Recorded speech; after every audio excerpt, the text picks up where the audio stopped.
मैं अपने बीवी बच्चों को छोड़कर मैदान जंग में निकला। अल्लाह कहेगा सच है क्या? ये सच नहीं है? मैंने जमीन और जायदाद छोड़ी, घरों मकान छोड़ा, बिल्डिंगें छोड़ी। अल्लाह कहेगा ये भी सच है। वो कहेगा अय अल्लाह, क्या ये सच नहीं है कि मैं तेरी राह में मैदान जंग में लड़ा? क्या मैं काफिरों के अंदर नहीं घुसा? अल्लाह कहेगा ये भी सच है। वो कहेगा अल्लाह, क्या मैंने काफिरों की गर्दनें नहीं उड़ाई? अल्लाह कहेगा उड़ाई है, ये भी सच है। आय अल्लाह, क्या फिर एक काफिर की तलवार मेरी गर्दन पर नहीं चली? क्या मैं मारा नहीं गया? अल्लाह कहेगा ये भी सच है। एक काफिर के हाथों तू भी मारा गया। तो आय अल्लाह, फिर मैं झूठ कहां बोल रहा हूं? अल्लाह कहेगा ये सब सच है, लेकिन ये झूठ है कि तू मेरी राह में लड़ा, तू मेरी राह में मारा गया, ये झूठ है। बल्कि तू तो मैदान जंग में तलवार चला रहा था, मैदान जंग में तलवार चला रहा था। इस इबादत में, जिहाद जो इबादत है, इस इबादत में तू शरीक था, लेकिन ये इबादत की रूह तेरे अंदर से निकल गई थी। तू अल्लाह की कलमे को बुलंद करने के लिए, अल्लाह की रजामंदी के लिए, इलाए कलिमतुल्लाह के लिए तू जंग नहीं लड़ रहा था, बल्कि तू जंग इसलिए लड़ रहा था युकातिलु शुजाअतन, तू तुकातिलु शुजाअतन, तू इसलिए जंग लड़ रहा था ताकि तुझे लोग बहुत बड़ा बहादुर कहें, बहुत बड़ा तलवार चलाने वाला एक्सपर्ट कहे, तुझे वीर कहा जाए, बहादुर कहा जाए। तू तो शोहरत चाहता था, रिया नमूद थी तेरे अंदर, तू तो दिखावे के लिए लड़ रहा था। तेरे अंदर ये नीयत थी, ये ख्वाहिश थी कि लोग मुझे बहुत बड़ा बहादुर कहें। तो दुनिया में जो चाहता था तुझे मिल गया। फरिश्तों उठाओ और फेंक दो इसको जहन्नम के अंदर, डाल दिया जाएगा जहन्नम में। बीवी बच्चे छोड़े, जमीन जायदाद छोड़ी, घर मकान छोड़ा, प्रॉपर्टी छोड़ी, कारोबार छोड़ा, मैदान जंग में भी गया, लड़ा भी, काफिरों को मारा भी और मारा भी गया, सब कुछ किया। लेकिन इतनी सी बात इसके दिल में आ गई थी कि लोग मुझे बहुत बड़ा बहादुर कहें। इबादत की रूह मर गई, इबादत की रूह मर गई।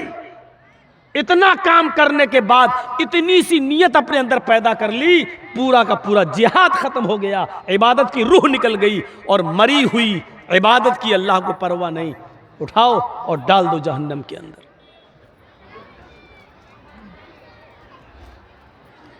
हमारे यहां पर भी जलसे होते हैं, चंदा होता है, उसमें आदमी देखता है कि देखें फला आदमी कितना देगा, उसके बाद हम उससे ज्यादा देंगे। और जहां ये चीज पैदा हो गई, आपका 1000 रुपया भी जाएगा और सवाब भी नहीं मिलेगा। और मौलाना साहब का तो काम ही उकसाना, जोश दिलाना, वो तो दिलाएंगे। 100 रुपए आपने दिए, अल्लाह ताला इनको जन्नत दे, इनके औलाद को तंदुरुस्ती अता फरमाए, रिस्क में बरकत दे। 200 रुपए दिया, रिस्क में बरकत दे। और जैसी बड़ा नोट आया 2000 का, नारे तकबीर, अल्लाहु अकबर, और उसको इतनी लंबी चौड़ी दुआ, लगता है 100 रुपए वाले का कोई कमाल ही खत्म हो गया, अब 2000 वाले ही के लिए जन्नत है। अब सामने वाला बैठ के देख रहा कि 2000 वाले की बड़ी लंबी दुआ दी जा रही है, तो हम 5000 दे, हो सकता है कि हमें और ज्यादा दुआ मिले। यहां की दुआ पर एतबार मत करिए, आप अपनी नीयत के एतबार से दीजिए, आप अपनी नीयत के एतबार से दीजिए, यकीनन अल्लाह ताला आपको सवाब देगा। बुखारी शरीफ के अंदर एक बड़ा दिलचस्प वाक़या आया है, जरा उसको सुनिएगा।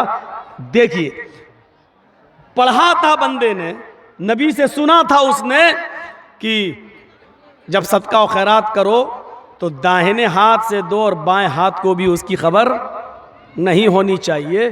तो उसने अपने सदके के और खैरात के माल के 3 हिस्से किए, 3 पार्ट्स में डिवाइड कर दिया, 3 हिस्से। उसने सोचा कि एक हिस्सा हम अल्लाह की राह में देंगे। बुखारी शरीफ की हदीस के अंदर ये वाक़या है, किसी लैला मजनू वाली किताब की नहीं दास्तान सुना रहा हूँ आपको।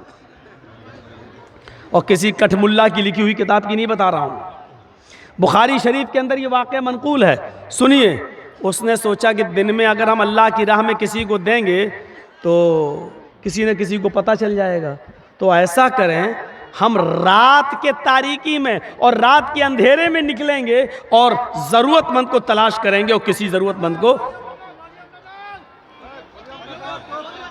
मैं तो समझा हमको डांट रहा है। हाँ साउंड है भी नहीं, पता नहीं क्या चक्कर है यार, ताकत भी नहीं, वो माइक में आज कुछ कमी है। भैया सही करो ना, उसी हिसाब से पैसा मिलेगा तुम्हें। माइक की पोजीशन ठीक है, उनको सुनाई नहीं दे रहा है, हमको लग ही नहीं रहा कि माइक में बोलना। अच्छा चलिए सुनिए, वो अपना काम कर रहे हैं, आप अपना काम कर। तो उसने सोचा कि रात के अंदर मैं निकलूंगा और किसी मजबूर आदमी को देखूंगा और उसकी मदद मैं कर दूंगा। वो रात में निकला। यार बार बार ये मत करिए।